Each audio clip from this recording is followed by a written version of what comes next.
И помалкобројните синдикати во иднина ќе можат полесно да утврдат репрезентативност на национално ниво, бидејќи наместо досегашните 10% од вкупниот број на вработени во земјава, на синдикалните здруженија ќе им биде доволно само 5%.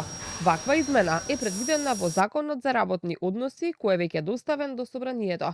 Според синдикалните представници, со ова се дава можност да се слушне гласот и на помалите синдикати, и голем дел од нив ќе може да учествуваат во економско-социјалниот совет. Во оние работни групи во кои што се изработуваше нацрт плановите или нацрт законите за работни односи во изминатите години, секогаш имало консензус да се намали прагот на репрезентативност по барање на помалите синдикати. Пратениците предлагаат едно добро решение каде што репрезентативноста се намалува на 5%.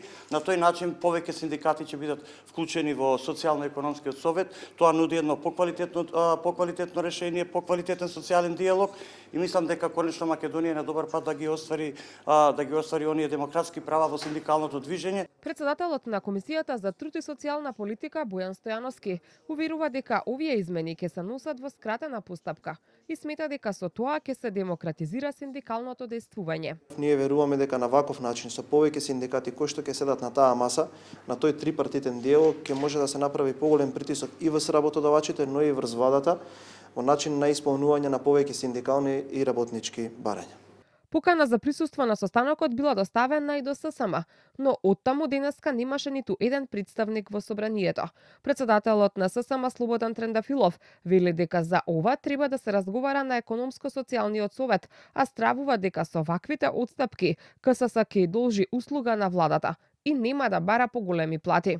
Сметаме дека треба да се дискутира тоа прашање на економско-социјалниот совет пред да се достави до парламентот или на усвојување како измени и дополнување на законот. Имајќи во предвид дека законот за работни односи од почетокот на годината, ако не се лажам, се менува 4 пати без согласност на економско-социјалниот совет.